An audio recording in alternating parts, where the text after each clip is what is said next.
Greblo, who is one of the most senior pilots in our club. He's a hang five like Larry was. He's launched. And so what we usually do is we have 4 members fly out and they circle and one flies away, and that's called a missing man formation. So even despite the conditions, he and Eddie Beam will be in the air, and we're going to play some music to go with that. So I hope you enjoy that, and they'll be coming out from this direction, and I'll find out where they are and we'll begin the music. Amazing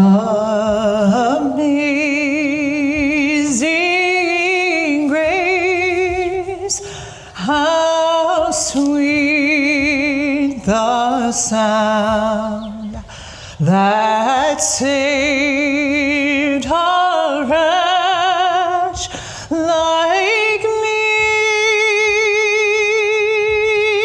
I once was lost, but now am found. 'Twas blind, but now I see.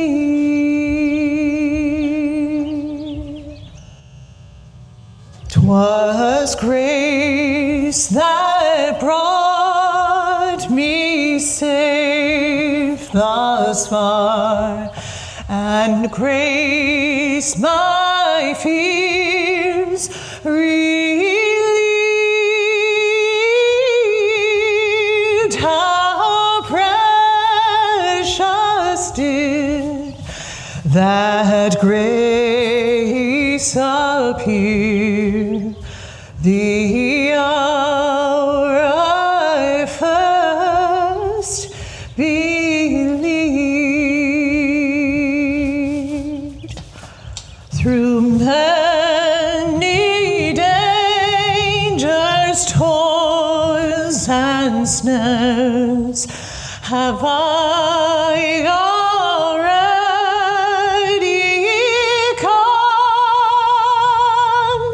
'Tis grace hath brought me safe thus far, and grace will lead me home. For we've been there 10,000 years, bright shining as light's on. We've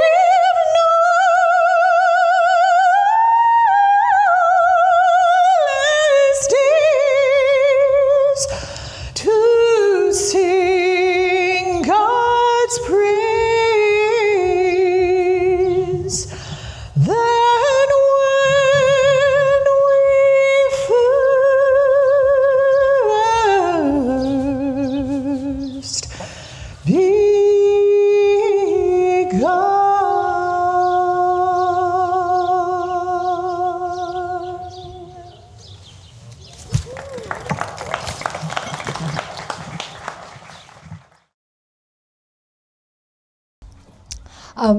Karen, that was so beautiful. Thank you so much. I thank you all for coming. This is amazing. You know, Larry belonged to so many different communities, and so many are represented here today. And I'm hoping that you'll all come up and speak of your own experiences with Larry and your memories so that we can all share them together.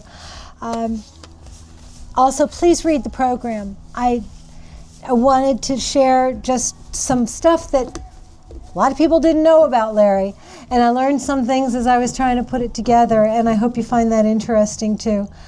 There's a captain's log up here. Please write in the log for me. I will treasure that. And there are pictures that you can see. So yeah, I'm Kimberly Winick. Larry was Larry Chamblee. As he used to say, nah, I didn't bother changing my name.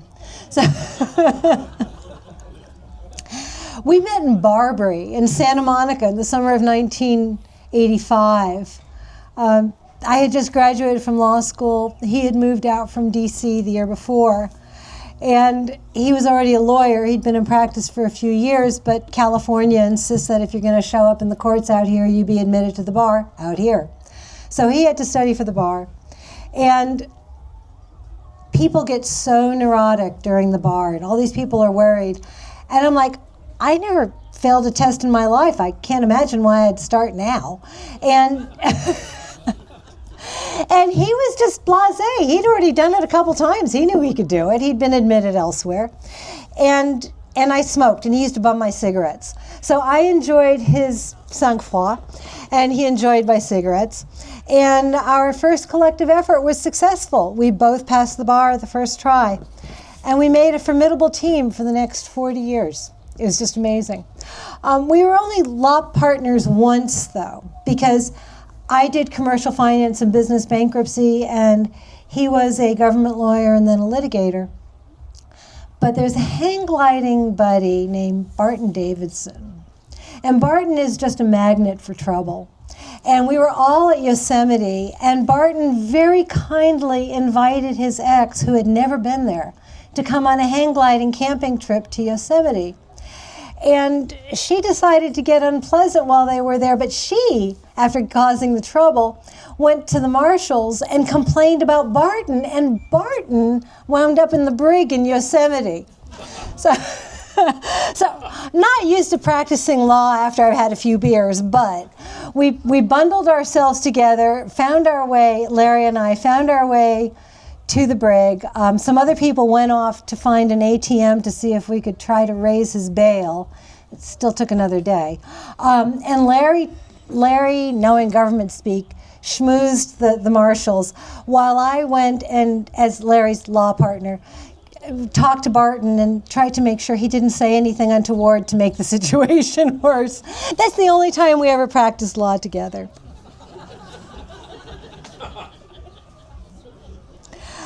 When we met, Larry was a special assistant U.S. attorney, and I didn't really realize just how special he was. I mean, I knew he was kind of an interesting guy, but this was early on.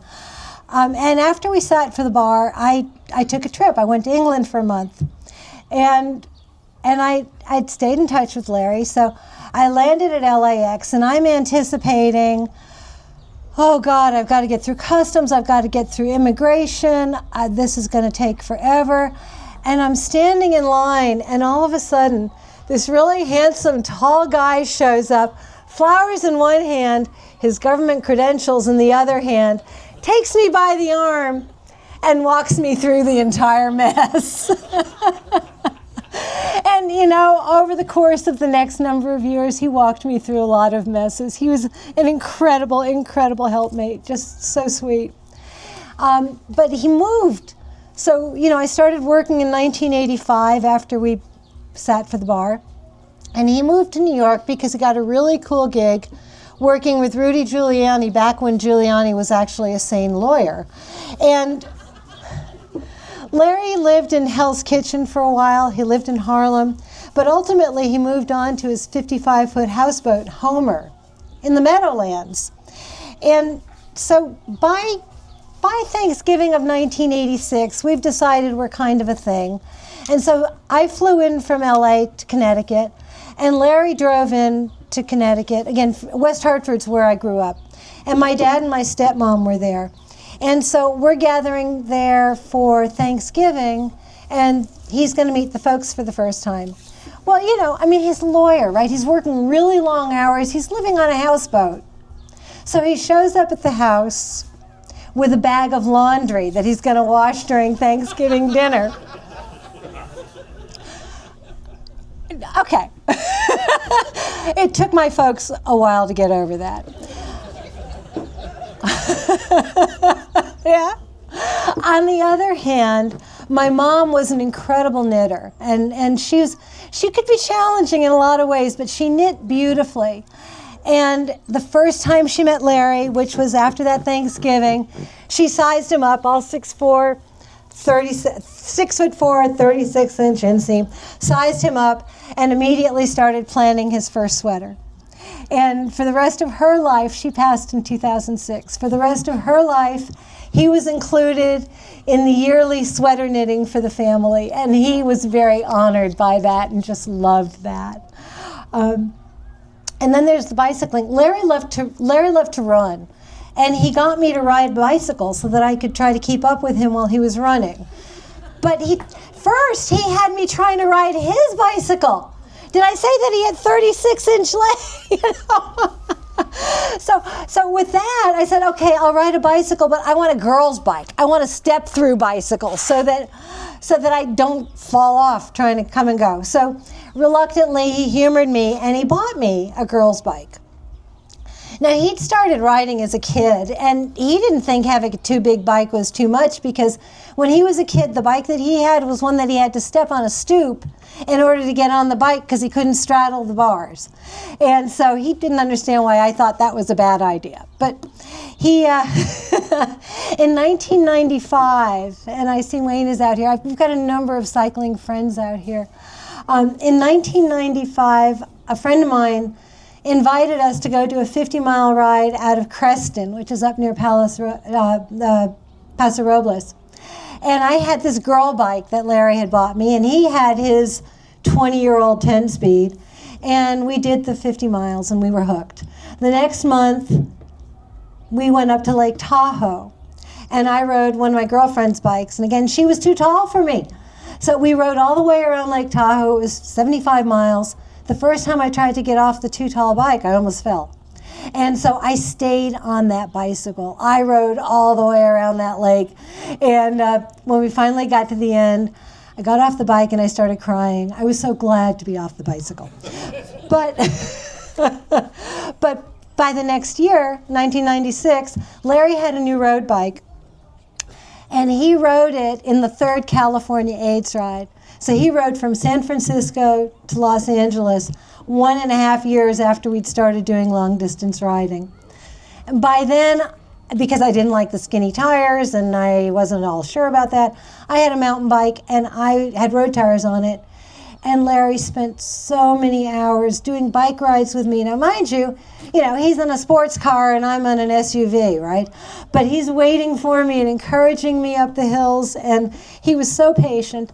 And his kind patience helped me to become an avid cyclist as well and set the stage for many years of riding bicycles together.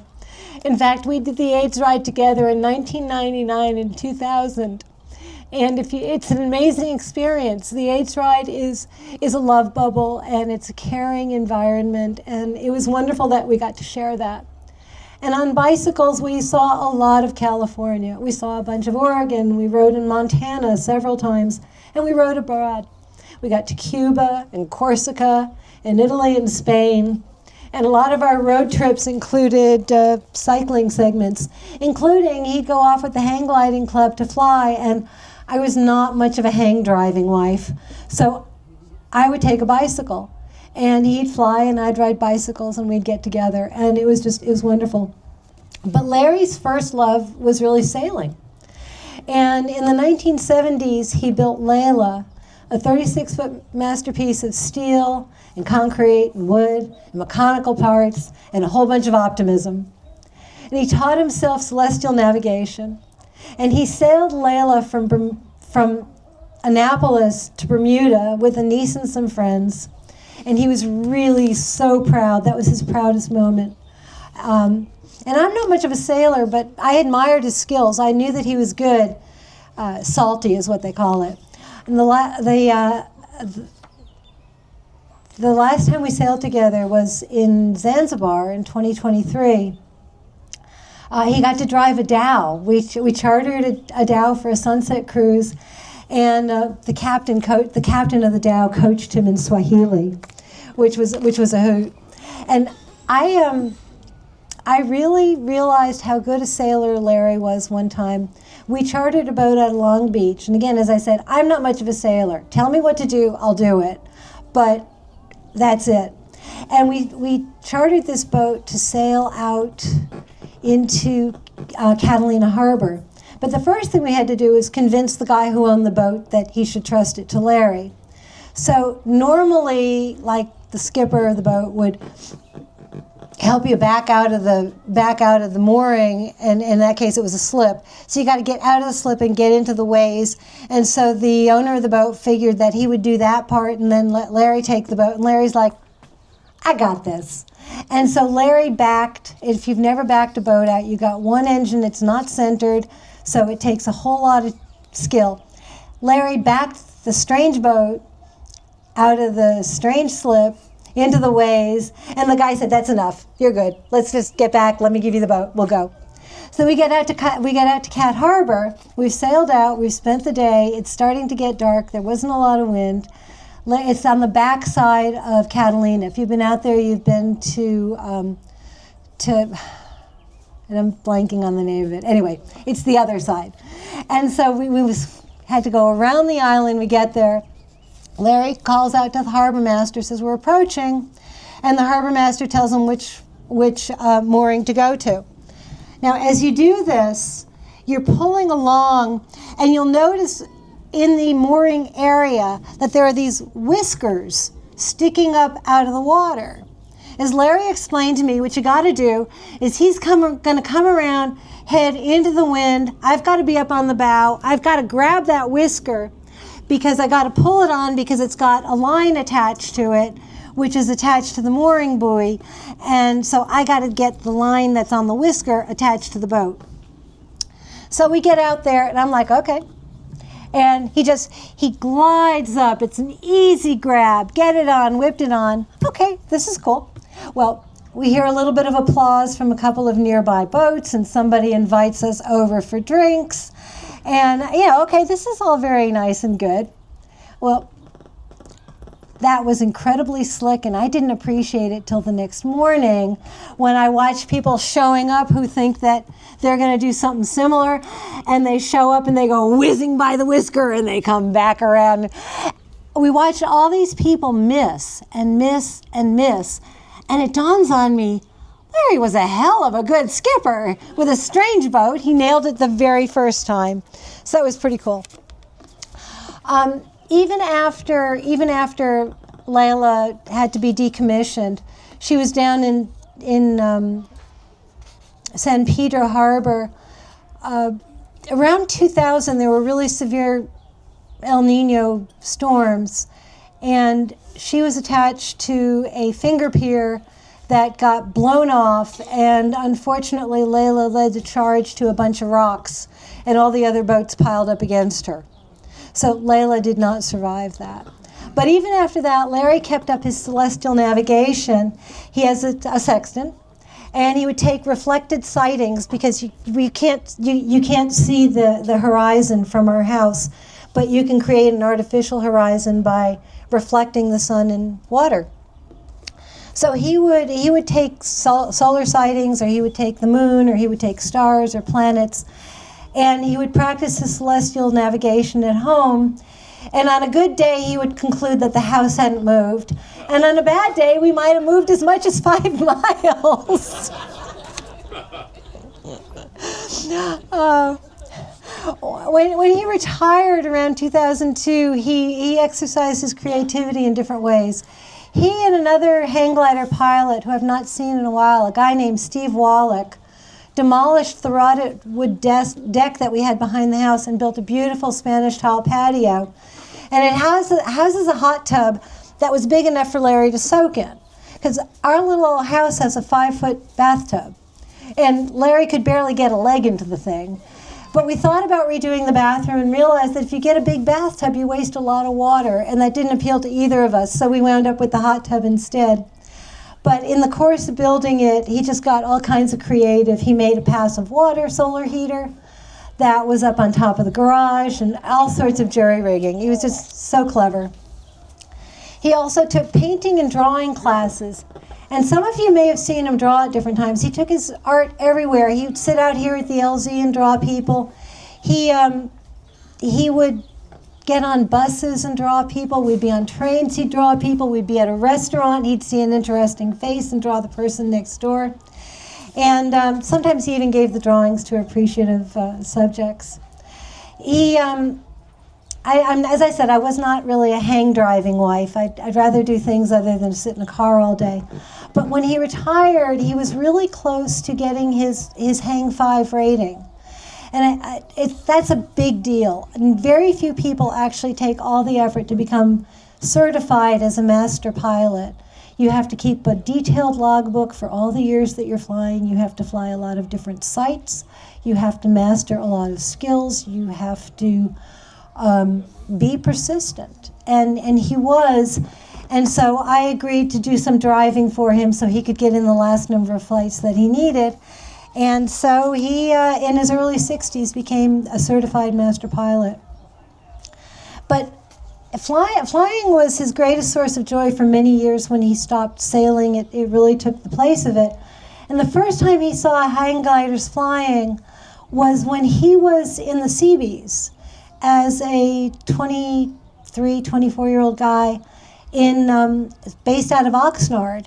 And he saw people flying over Santa Barbara. And this is when it was a brand new sport. And he was like, oh man, I could never do that. So you come around to 1989, we've gotten married, and it was 89 or 90. I thought it was 90, but it turns out it was 89 as I found a calendar of his. We decided we were going to increase our premium donation to KCRW to $100 a year. And so Larry was going to look to see what kind of premium might be available. I came home from work that day, and I was informed that we had gotten the premium of a free hang gliding lesson. And that's how he got into it. And I went, so he really took lessons in 1990. He got his beginning rating in November of 1990. He bought his first glider in 1990, in December of 1990. He never looked back. And I went to the early lessons because I thought it was kind of scary. And I thought the only way this is going to work for me is if I understand the sport that he's doing so that I don't freak out every time he goes to the mountain. So I went to the classes and I learned about it. But then, a couple of years down the road, he wants to take up cross-country flying because that's the next thing you do. So he goes to Santa Barbara. And he said, oh, well, if you're flying and you're having a problem and there are trees near you and it looks like you're going to hit the trees, pick the biggest one and aim for the center. Oh, good. But then it gets better because it turns out that the next thing you want to do if you're going to do a long distance flying out here, a thing to do was to start in Lone Pine up at a point called Waltz Point. Lone Pine is where people go to climb Mount Whitney. And if you go straight up the hill, you're going up Whitney Portal Road. If you go up a little ways and you take a left, you get onto Horseshoe Meadow Road. And if you continue on Horseshoe Meadow until you're about a mile above the floor of the Owens Valley, you are now at Waltz Point, which is a spot where hang glider pilots launch to go long distance. The target of this flight? The target of this flight is to get to Janie's Ranch in Nevada. So I'm supposed to be cheering for my husband to make it to the whorehouse. And in 1996, he did. He made his 100-mile flight 6 years after he started flying. Turns out that actually, not only do pilots not have a whole lot of jism going when they get there, but the place had already shut down. So. Did you just say that? Pilots, Speaking of jism, I'm going to interrupt Kimberly. So a couple of our pilots are hardheads. Well, they're all hardheads, but a couple are particularly hardheads. And so Joe and Andy are flying in, and if you look over to your oh my God, your right, they launched in it, and they're flying. So up there. We normally have 4, but it's 2, and Wolf's going to turn the music on in a second. Oh my God, I can't believe they did that. Yeah, they did it for you. Oh my God. They're going to circle and land. You see that orange sock out there, that streamer? That's where they're going to, around about where they're going to land. So this is in Larry's honor.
come true.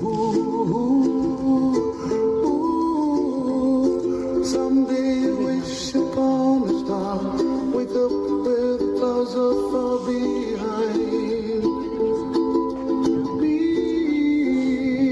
where trouble melts like lemon drops, high above the chimney top. That's where you find me, oh, somewhere over the rainbow. Bluebirds fly. I'll watch them bloom for me and you, and I think to myself, what a wonderful world. Well, I see skies of blue and I see clouds of white and the brightness of day. I like the dark and I think to myself, what a wonderful world. The colors of the rainbow, so pretty in the sky, are also on the faces of people passing by. I see friends shaking hands, singing, how do you do? They really say, I love you. I hear babies cry and I watch them go. They'll learn much more than we'll know, and I think to myself, what a wonderful world. Someday I wish upon a star, wake up where the clouds are far behind. Be where trouble melts like a lemon drops, high above the chimney top. That's where you find me, oh, somewhere over This is Andy Bean. All right, everybody give him a nice...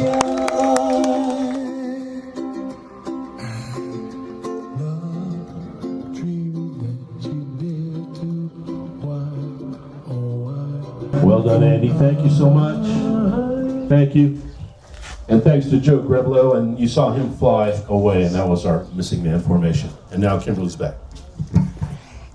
Thank you so very much. That was beautiful and unexpected and so wonderful. And seeing the bird flying up with Andy reminded me of that may have been Larry up there, but that reminded me that Larry used to love that when they were flying, sometimes birds would come along. And I don't know if you all know, but there's some condors up here. And one day Larry was flying.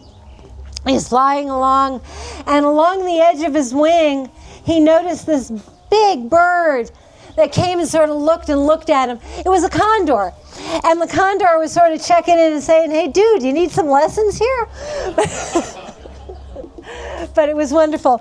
But since pilots aren't natural at flying, people pilots aren't, they wear parachutes just in case. So Larry figured that he should, try skydiving because he was wearing a parachute. I don't know how to use it.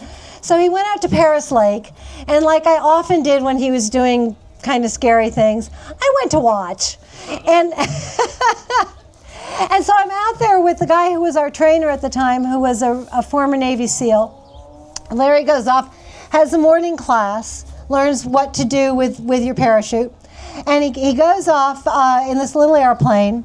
And I'm watching as, you can't really see people jumping out, but after a little while, I'm noticing there's one parachute that doesn't seem to really be doing what all the rest of them were doing.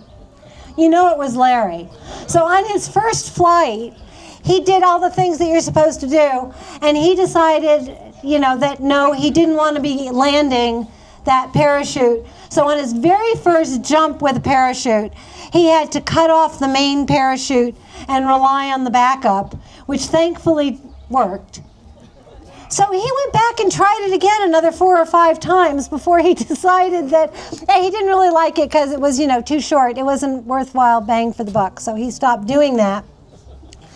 And years later, flying out here, he actually had a malfunction and wound up having to throw his parachute.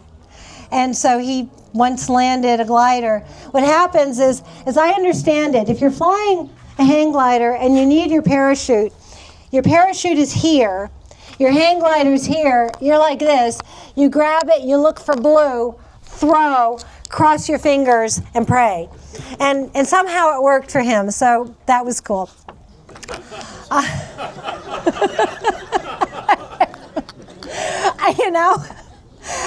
He wasn't just a daredevil. He loved to be outdoors and he loved to enjoy nature. And he loved so many things. The clank of the cobbles on the Nova Scotia shore, the glow of marine bioluminescence in the wake of his boat, the shimmer of the northern lights that we saw in 50 degree below temperatures in Alaska. The soaring and swooping of mantas feeding around us when we were scuba diving in a night dive off the Big Island of Hawaii. The alarmed whistles of elk as we waded knee-deep, sort of mistakenly, through their Jackson Hole marshlands. The golden gleam of trout jumping for flies in the early light over Lake Witsanopa up in the hills up above Lone Pine. The chugging and lunging of elephant seals on the Central Coast. The swirling and lunging and rolling and diving and whacking on their bellies of the sea otters in Morro Bay. Kayaking on Monterey Bay among otters and whales and kelp. Resting on a Denali hike and watching squirrel nibble on our bootlaces as we were trying to figure out where we were going to go. Friendly goats licking our salty hands as we hiked above Grindelwald. Sea lion pups playing with us in the Galapagos Bays. Raccoons raiding our camp in Big Lagoon. And being close enough to know that both whales and reindeer have really bad breath. And Larry delighted in all of it. He could also be a homebody. He was driven by frugality and hating to waste anything. As a result, Larry repaired and reused everything. And the time cost benefit analysis just did not matter. He would spend hours and hours and hours repairing something that you could replace for $15. Didn't matter. He could do it. He was proud of the fact that he could do it, and by golly, he was going to do it. So it was just, broken down tubes became his glider rack. The redwood salvaged from our rotted porch became a gorgeous arbor. He would recycle what he called roadkill. And that was actually a phrase he'd gotten from Steve Wallach. He'd recycle roadkill into all sorts of useful things. And he was inventive and he was creative. His solutions were entertaining, and he was just so much fun. And we loved to cook. He was a delightful host. He was a great helpmate. Our table, when we had guests, always seemed to magically set itself and then clear itself, and never quite sure how it happened.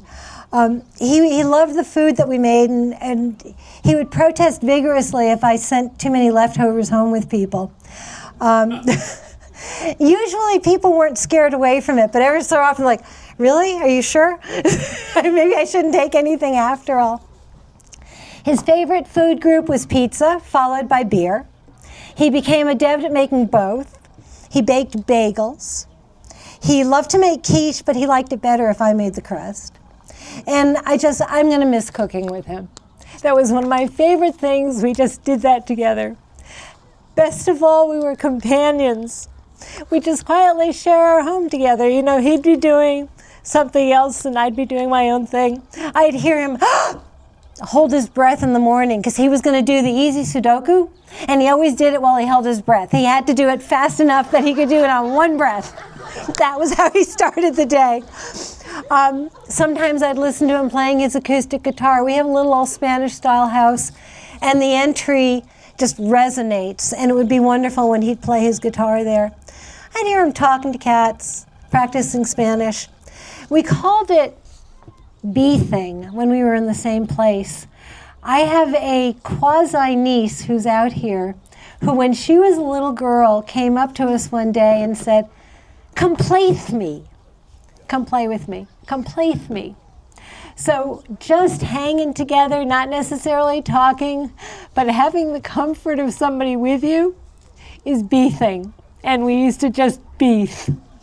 And it was a wonderful way to be. And the day before he died, I was thrilled because he'd bought a flute years ago that he thought he wanted to learn to play, and then he never really did. But the day before he died, he broke out the flute. And I heard him playing the flute for a little bit and kind of messing with trying to remember how to do it. And then he got tired, and he went to the backyard, and he flopped down and snoozed in the hammock that we bought in Otavalo in Ecuador years ago. He had a good day. His last day was a good one. And, or his penultimate day was a good one. His last day was a good one too, and I want you all to know that. It was the longest ride he'd done in months. He was working and getting back in shape. He'd gone through a spell where he'd been kind of depressed and down, and so he'd been having now about a month that was good. He was getting back in shape. And we were riding a road he's ridden many times, Elizabeth Lake Road out in the Canyon Country. And a group of us were going down to the Antelope Valley Poppies, and he didn't want to have to do the climb back up Muntz Ranch Road. So he was just going to ride out to Lake Hughes and back. And I'm bothering with the details. I know many of you don't know the area, but many of you do. And he was on the return leg, so it's slightly uphill on the way out to Lake Hughes, slightly downhill on the way back. And there was a tailwind, nice tailwind. He had to be going at least 30 miles an hour. And according to the motorist who called 911, Larry he was about 5 miles out of Palmdale, which is where he did a whole bunch of his baby hang gliding lessons.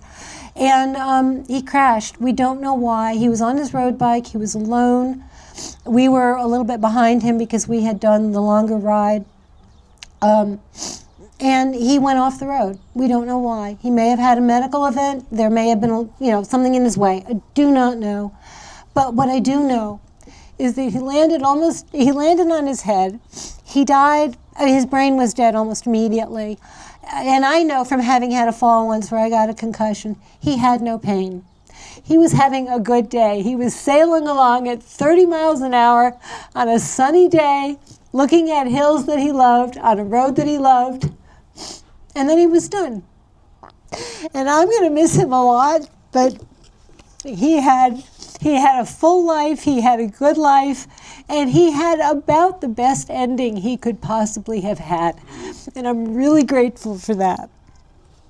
And I know that a lot of times when people are widowed, they talk about the comfort of their children. Larry never wanted children, but he loved to play with other people's kids. He loved to teach other people's kids. He enjoyed children very much, and he loved being an uncle.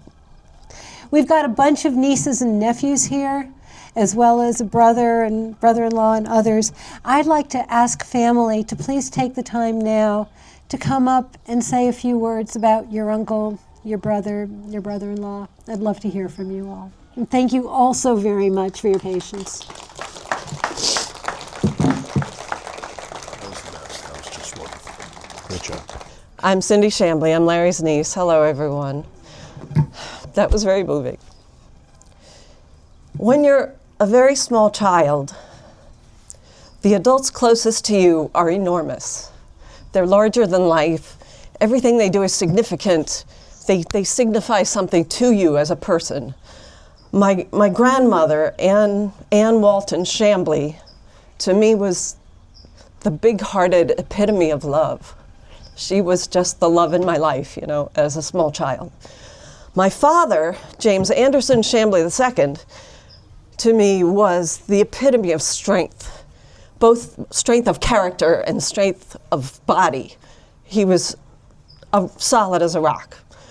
My uncle, Lawrence Walton Chamblee, was the coolest thing ever. Before we even knew what cool was, we were little kids, we recognized that Larry was that. Everything he said was so funny, and everything he liked was so cool and fun. I remember just hanging on to every witty remark and always trying to step up my humor game to match it as a 4-year-old. A lot of pressure. We always loved to see him come roaring up the driveway, usually on a motorcycle, and the 4 of us would swarm him as he arrived on the driveway. I mean, no wonder he never had kids. He saw, our snotty little noses and stuff, and he was so kind and loved us so much. Imagine, if you will, 4 children, all of us under the age of 7, crowded around Larry, staring up at him, saying, "Larry, talk like a duck, please, please, Larry, talk like a duck." I mean, I know we've just heard of so many of Larry's accomplishments, but when you're 4, that is the coolest thing ever.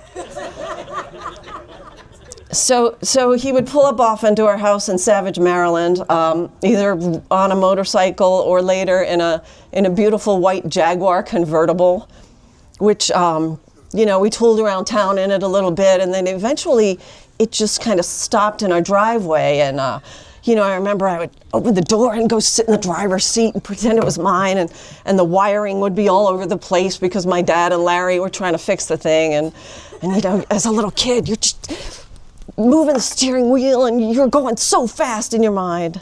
It was like a carnival ride that Larry left for us. It was wonderful. I'm not sure my mom felt that way about it. After his service in Vietnam, he spent a lot of time with us. At that time, he rolled up the driveway in this big green van. And a few months later, he brought the big green van around and threw open the door, and out jumped this barrel-chested Labrador Retriever, black, wild Mario. So we loved Mario. He got along with us very well, and when Larry couldn't keep Mario anymore, he became our dog for about 14 years. We called him the dumbest dog ever. That was my dad's name for him. He earned that by jumping out of a moving truck because he had never seen a cow before. But he was sweet. We loved our big dumb dog. I remember when my father James started his ferro-cement boatyard, Larry was frequently there helping out, working in any way he could. My sister Andrea asked me to tell you that she was inspired to study law by Larry. And when I asked her, well, how? What exactly happened? She just talked about his enthusiasm for what he did, and that seemed like a cool way to help out the good guys. In 1989, Larry married a lovely woman named Kim. I attended the ceremony, and I knew that Kim was my kind of person. Just as the wedding ceremony ended, they kissed, everybody applauded, and she takes off her beautiful white high-heeled shoes and flung them in the woods. And I said, "Good job, Larry." So Larry, what I'd like to say to you is thank you for giving so generously of yourself to all of us gathered here. I would like to say that we honor you as you pass from us, and I would like to say we will miss you terribly. Thank you, everyone. Thanks for coming out, everybody. My name's Jeff Chamblee. I'm Larry's nephew. Let's see. I guess it was 12 years ago. Kim and Larry had mentioned that they loved Yosemite, and Yosemite was just one of the most wonderful places on the earth. Now, we're from Maryland, a very new experience for us. But I reached out to Kim and Larry and said, "Hey, we're planning on coming out to California. We're going to Yosemite. Would you like to hang out with us there?" And they were thrilled and thought it was a wonderful thing to do. They personally wanted to show us the things that they loved so much in Yosemite. So that's what we did. We rented a home just on the outskirts of the park. Kim and Larry met us there. And so the first evening we were there, we went to Mariposa Grove. That was wonderful. And then we headed out to Glacier Point. We got there to Glacier Point. I knew it was a beautiful overlook site, but I really wasn't ready for the thrill of going out there. You walk down a pathway. There are a protective railing there as you get close to the enormous drop-off. Larry just quickly stepped on the outside of the protective railing, out onto the rock, and at this moment, my heart is in my chest. I'm starting to appreciate the incredible drop-off there, and a real sense of danger. And Larry's just scrambling on the rock like a mountain goat. And I just really feeling the danger there. But Larry was explaining to us that this is where his flight club would come out, and they would launch their gliders off that cliff, and it was an incredible, thrilling moment. I just couldn't believe it. So that captures Larry's real sense of adventure, his comfort with some pretty dangerous situations, and his just joy for life. And so those are just really strong recurring themes for me. So I tried to think back to when I was a little kid, and Cindy did such a great job of explaining some of the things that would happen around our house and how exciting it was for Larry to come around. I remember that Larry would come around with his motorcycle, and one day in particular he felt it was important to give all of us kids a turn with a ride on the unicycle, not on the motorcycle, not the unicycle. And it wasn't just a ride on the motorcycle. It was he had selected a really difficult obstacle course with all sorts of steep downs and ups and twists and turns to give us a little flavor of thrill and adventure on the motorcycle. So that was definitely a Larry thing. And Cindy mentioned the green van. He came around in the green van, and he had toured the country in this van. He nicknamed it Van Johnson. Just thinking back as a little kid, they told me to get in the back. There were no seats in the back because those had been taken out. Go just sit on a toolbox or something in the back there, and it was just fun. I don't know. I can't explain it. It was just an adventure. Everything was a thrill and adventure, and just a great time. And it's just because Larry was making wise cracks and joking and just making every day just a blast. Thanks. So I am James Chamblee III. So I was born in Fishkill. I grew up, we first lived in my grandparents' house in Fishkill. And Larry and Tommy were always around. And so I grew up with them. And some of what my siblings said, there's a gene in my family where we fix stuff. My grandfather fixed stuff.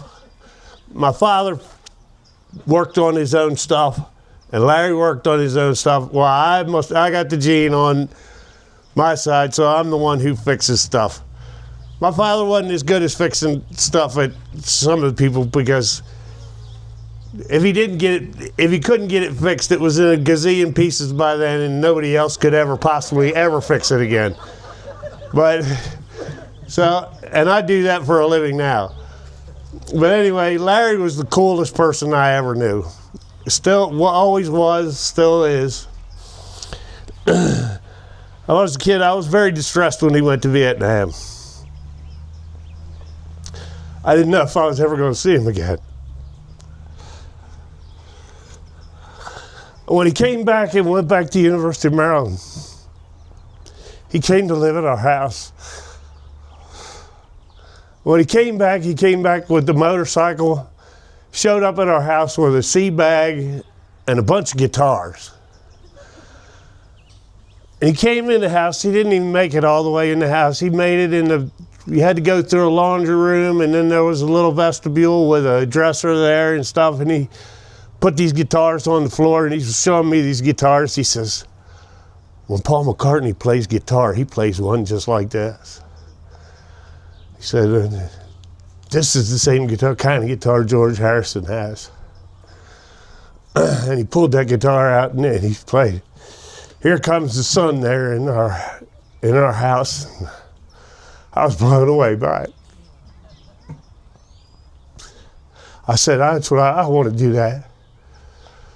I started playing guitar as a kid. I still play guitar now. I got 3 Harley Davidsons in my garage.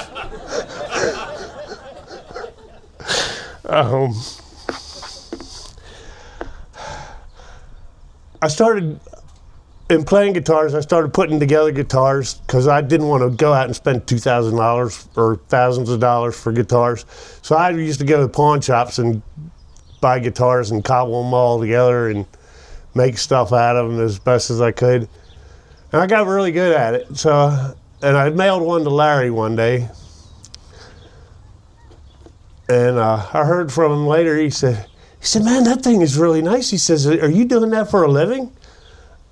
And I said, no, I'm not doing that for a living. And then I started asking myself, why am I not doing that? So I started making, I had a buddy that had a picture frame shop. And I said, you making any money making picture frames? He said, no. I said, how about making guitars with me? He said, it took me a while. It took me about a month to talk him into it, but I talked him into it. And I've been making guitars now for 15 years or so. And I've been making some really nice guitars. And so Larry had a big influence on my life and who I am today. And he's still the coolest dude in the world to me. Thank y'all. All right. I'm Ken Chamblee. I'm Larry's nephew. Don't know how to work this thing. So Larry, what an amazing soul. For a very long time, I only knew stories from my dad and all these crazy cool things he would do. He showed me this picture of him in Vietnam, and as I know, he was a medic, but he was in this weird Captain Morgan-like stance with an AR in his hand, so I'm like, wow, what a badass. I can't believe that. So me being a kid and Google at my disposal, I Google Lawrence Chamblee, go to Google Images, and then I see him in some red swim trunks and this pink feathery Hollywood-esque, I don't even know what you call it, but I'm like, okay. So on one side I see him with the AR in Vietnam, and the other side he's just a goofy guy. You know? But time goes on, Aunt Kim and Larry invite me over to visit them in LA.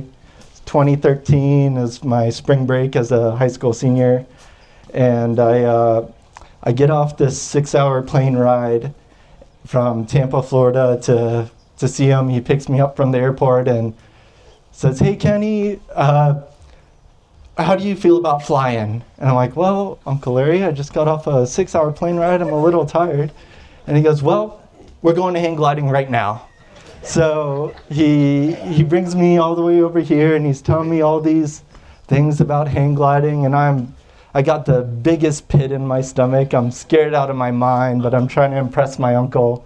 So we're going up the mountain over here, and as we're in his big old SUV, I can see right down the side of the mountain the whole ride up, still terrified out of my mind.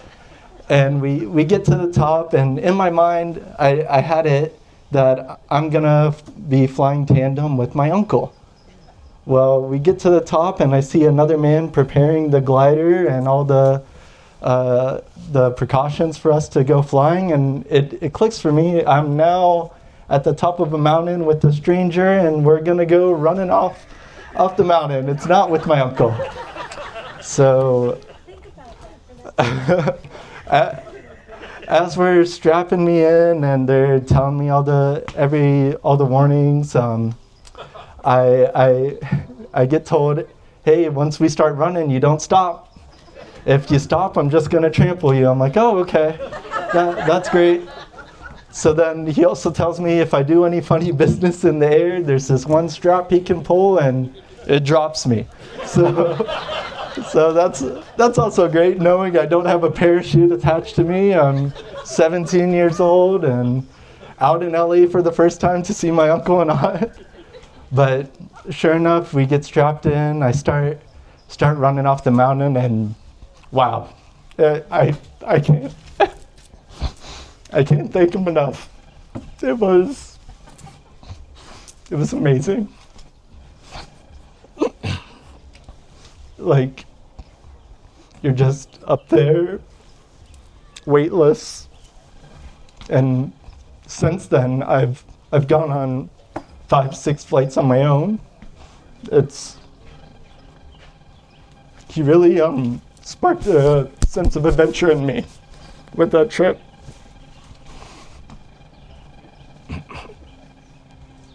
But it didn't even stop there. So we're flying, and if you haven't gone, I highly suggest you do it. It's crazy to be above the birds and then soaring down.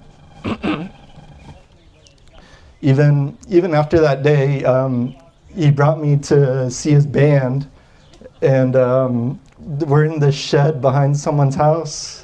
They're playing guitar, they're playing all these songs, and I was just so exhausted from the whole flight, flying, everything. It's loud as all hell in there, and I fall asleep while they're playing. And I remember waking up, and I roll over, and I forgot who was doing the vocals, but I hear him go, "Man, we must suck if he's falling asleep."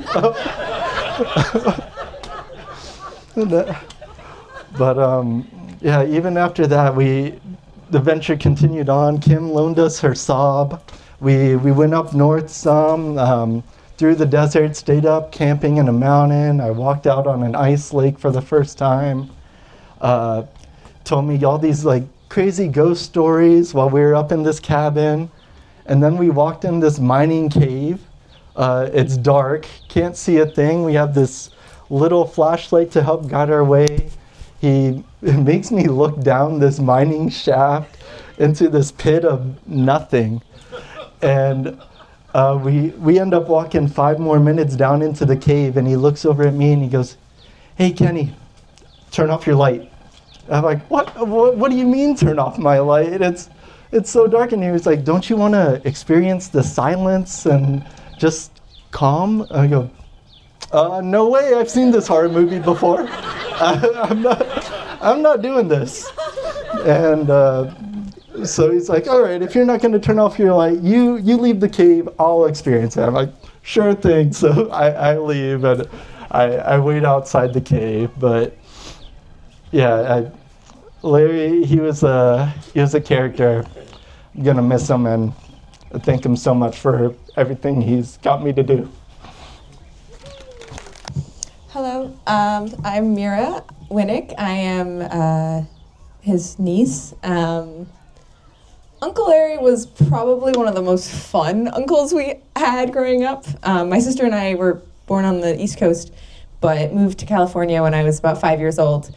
And we had no other family here. So it was just our family and then Kim and Larry. And they went to all of our school things. They came to our grandparents' day, even though they're not our grandparents because we didn't have ones nearby. They'd come to all our birthday parties. We'd go camping with them. And they just were they were so down to be playful as kids. You know, not all uncles and aunts are gonna be hanging out with us as we're body surfing or doing weird games, and they were just so playful and inviting, and it was so wonderful to get to have that sense of family when we were so far away from the family that I had just known growing up with ahead of that. There were so many fun stories from traveling to the Owens Valley and Big Sur, and I was a very gullible child, and we were on a long camping trip, and we had a whole long car ride, and every time Larry had to use the bathroom, he would check the tires, and that's what he said he was doing. And eventually I turned to my parents, I'm like, what's happening with the car? Like, is everything okay? And they're like, no, Mira, that's not what's happening. He also would gaslight us into thinking that cows made horse noises and vice versa. So every time we passed a cow, he would neigh, and I'd be like, what do you mean? That's not what they do. Again, I'm like 5 years old and just very earnest about these things.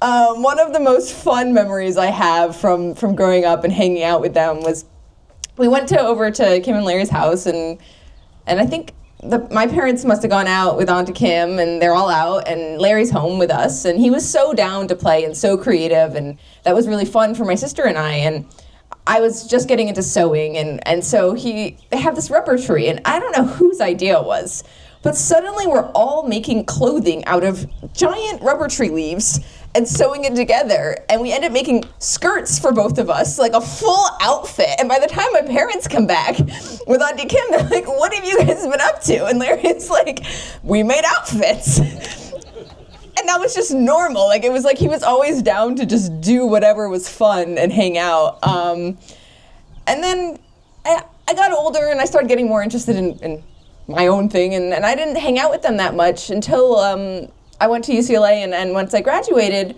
I started looking like, oh, I live in the same city as them. Like, I should hang out more. And it's been so wonderful over the past, I guess, 5 years now, getting to come and hang out. And at first it was just, I need a place I can break and just go and stay. And then it became another family, you know, and it was really nice, and we started doing dinners regularly, and they would cook for us and we would cook for them, and I think that I started feeling like, oh, I missed a whole chunk of time with him, and the last time we went over, he was telling us stories about Vietnam I'd never heard, and I remember talking to Chris and being like, oh, we'll have to ask more questions next time, and we never will. And so getting to hear everybody's stories today has been just so wonderful, because it's getting to fill in those gaps that I feel like I just never will quite get back. So thank you so much. I see it's raining, so I'm going to wrap up now. We've flown most every place you can possibly think of. And we became kind of close also, because I think it's Larry snored. I don't think I snore because I never heard myself. But you know, we found that anytime we went into a place and there was a hotel room, we ended up in the same hotel room. And I'm not quite sure what that was about, but I think it was Larry snoring. I'm not sure. But we went to contests, we went to Texas, we flew Texas, we went all over the place. And neither of us were competition pilots, but we always enjoyed flying with those that were, and just being in a place and having fun. Let me see now. You know, since the time that I mentioned, where we were drinking beer and having a good time with the Deadhead thing, we've had many other experiences. We went to a trip to Mexico one time, and I think you'll remember this. It wasn't so eventful while we were going to Mexico. We got there, I took our hang gliders there, we flew for a week, we had a great time. But when it came time to go home, they said we couldn't take our gliders back on the plane.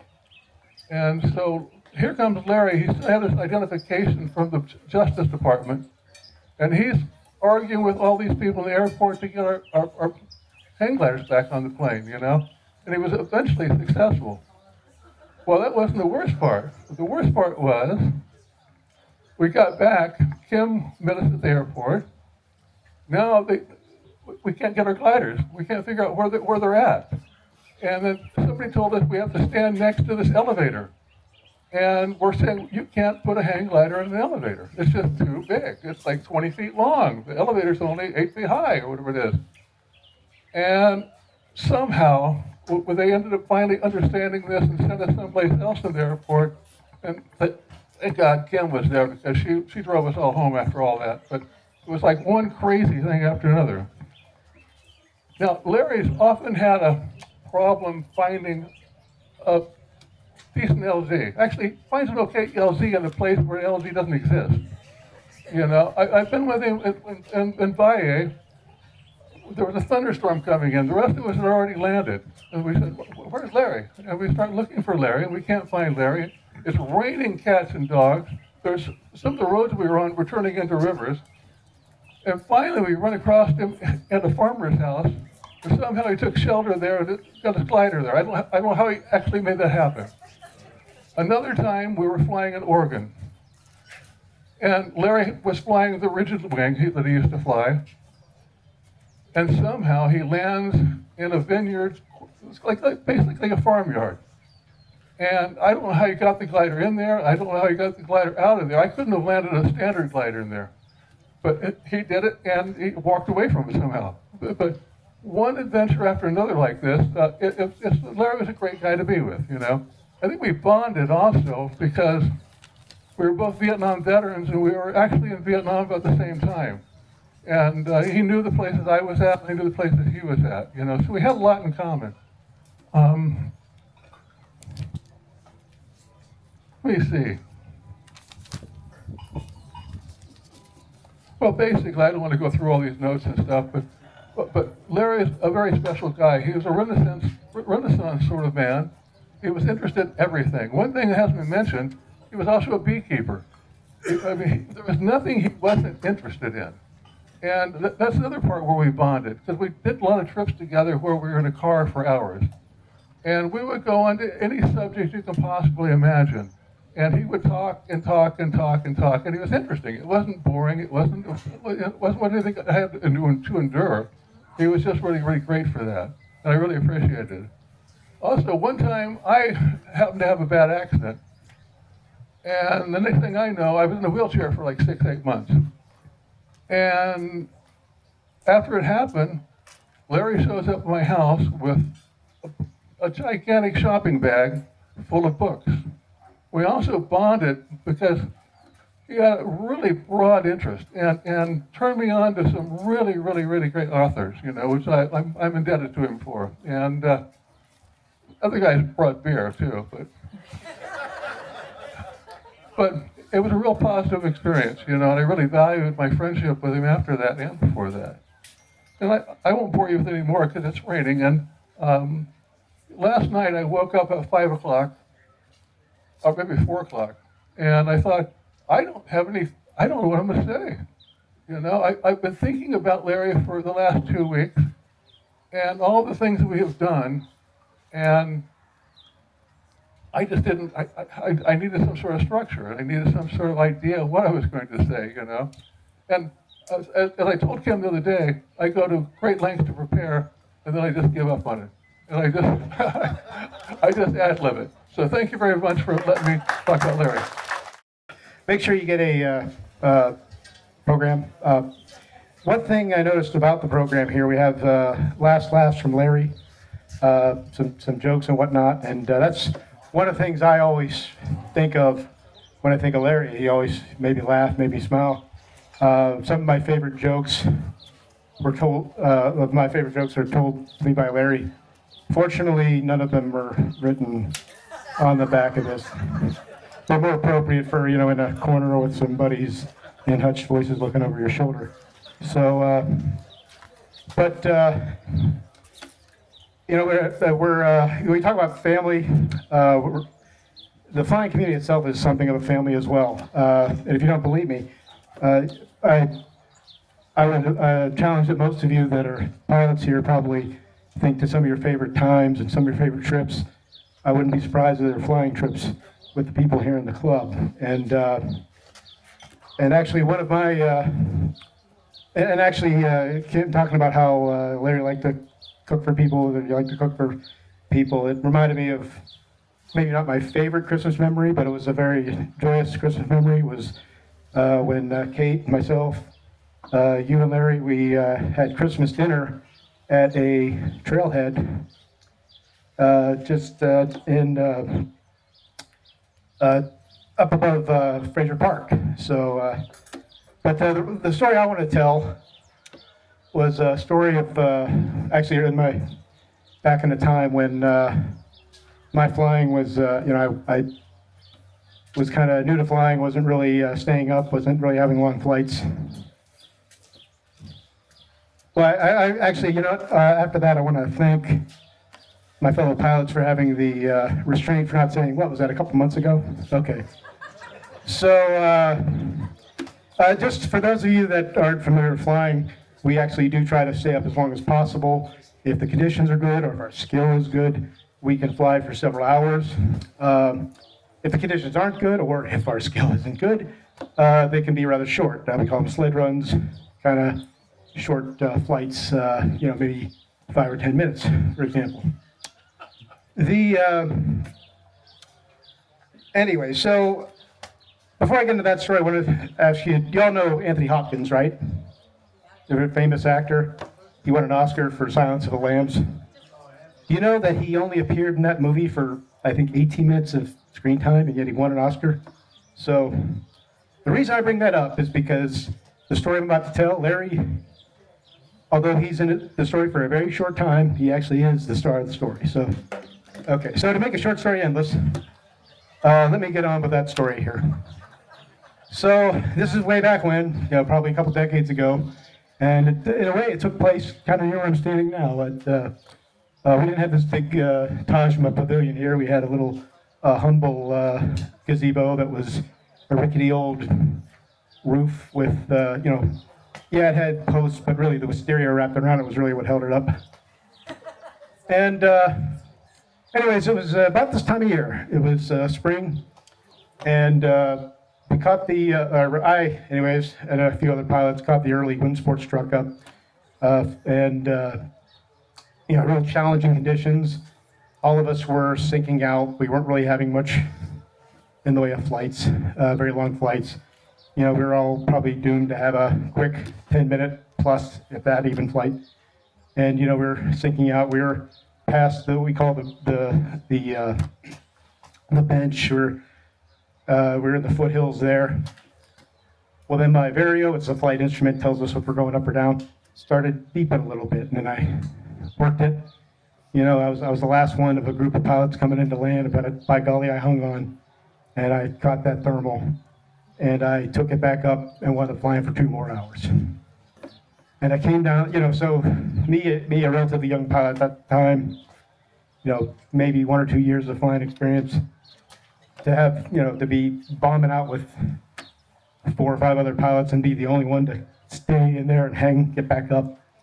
And, well, when I finally came down to land, you just couldn't shut me up. Every time someone asked me the question, hey, how's your flight? Oh, wow, I was coming out. I was over the foothills. I was sure I was going to sink out, and I caught a thermal, worked it, got back up and flew another 2 hours, And, of course, someone else would come along, not aware of what they're stepping in when they asked me, how's your flight? There I was coming out, over the foothills, just sure I was going to sink out, caught the thermal, climbed back up for another 2 hours. So after about the 4th or 5th time, I said, there it was, got it for 2 hours. That happened, however many times. And I'm sure Larry probably heard the last couple times I said that. Finally, to everyone's benefit, Larry finally chimes in. He goes, hey, yeah, Dave, we saw that. We're going to need you to contact the United States Hang Gliding Association and file an accident report. So, yeah, that brought me back down to earth there. So, but yeah, that's because it was an accident that I caught the thermal. And jokes are funnier when you explain them, right? Okay. So, anyways, but yeah, that's my memory of Larry. Someone who always make you laugh and smile. So, anyways, I was glad to have known Larry, and will always think of him fondly. So Larry made sure he understood the needs of his friends in the club, but he also made sure he understood the needs of the neighbors, the politicians, the developers, the government, the park services, the competitors for land use, who felt that their uses were sacred and ours was not. So Larry started off right away with an interest in trying to right an injustice we felt when we lost a wonderful hang gliding flying site in Malibu that a few people had put a lot of hard work into breaking through a park system, sort of a national park system, and getting their sport to be included, and went through a lot of effort to do that. They were successful. They opened a flying site, and they performed their duties as practicing club flawlessly. And yet still after 5 or 6 years, they were kicked out. And no good reason was given by the Park Service other than, we have to kick you out. And he found that very distasteful, that there was no good reason. And so he went on to try to right that injustice. And that was just one of many. He went on to work on solving almost every single tragedy or calamity or dilemma that this club encountered. Everything from a golf course being put into our landing area, the relocation of a city college, development of the land next to us, which provides a very, very important part of our existence, and a structural need that we have open space around us so we don't endanger persons or property.